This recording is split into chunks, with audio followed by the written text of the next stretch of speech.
கர்த்தருக்கு ஸ்தோத்திரம். சங்கீதம் 102. கர்த்தாவே, என் விண்ணப்பத்தை கேளும், என் கூப்பிடுதல் உம்மிடத்தில் சேர்வதாக. என் ஆபத்து நாளிலே உமது முகத்தை எனக்கு மறையாதேயும், உமது செவியை என்னிடத்தில் சாயும். நான் கூப்பிடுகிற நாளிலே எனக்கு தீவிரமாய் உத்தரவு அருளிச் செய்யும். என் நாட்கள் புகையைப் போல் ஒளிந்தது, என் எலும்புகள் ஒரு கொல்லியைப் போல் எரியுண்டது. என் இருதயம் புல்லைப் போல் வெட்டுண்டு உலர்ந்தது, என் போஜனத்தை புசிக்க மறந்தேன். என் பெருமூச்சின் சத்தத்தினால் என் எலும்புகள் என் மாம்சத்தோடு ஒட்டி கொள்ளுகிறது.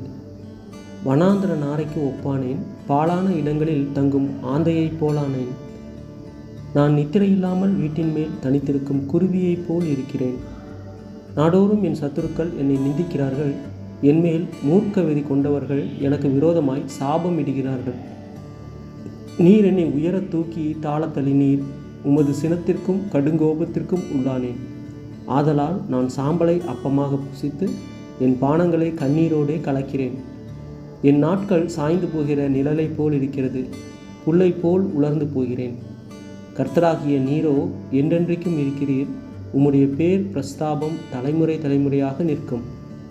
தேவரீர் எழுந்தருளி சீயோனுக்கு இறங்குவீர், அதற்கு தயை செய்யும் காலமும் அதற்காக குறித்த நேரமும் வந்தது.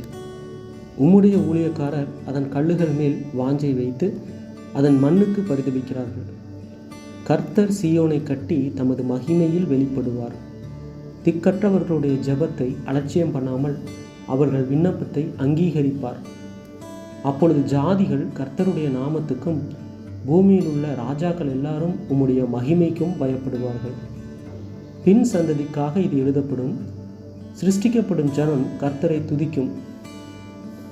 கர்த்தர் கட்டுண்டவர்களின் பெருமூச்சை கேட்கவும், கொலைக்கு நியமிக்கப்பட்டவர்களை விடுதலையாக்கவும் தம்முடைய உயர்ந்த பரிசுத்த ஸ்தலத்திலிருந்து பார்த்து வானங்களிலிருந்து பூமியின் மேல் கண்ணோக்கமானார். கர்த்தருக்கு ஆராதனை செய்ய ஜனங்களும் ராஜ்யங்களும் ஏகமாய் கூடிக்கொள்ளுகையில் சீயோனில் கர்த்தருடைய நாமத்தையும் எருசலேமில் அவருடைய துதியையும் பிரஸ்தாபப்படுத்துவார்கள். வழியிலே என் பெலனை அவர் ஒடுக்கி என் நாட்களை குறுக பண்ணினார்.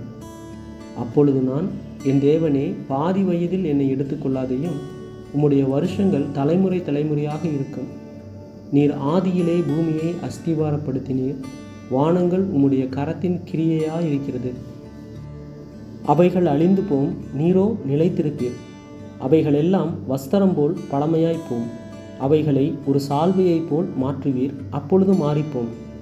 நீரோ மாறாதவராய் இருக்கிறீர், உமது ஆண்டுகள் முடிந்து போவதில்லை. உமது அடியாரின் பிள்ளைகள் தாபரித்திருப்பார்கள், அவர்கள் சந்ததி உமக்கு முன்பாக நிலை பெற்றிருக்கும் என்று சொன்னேன்.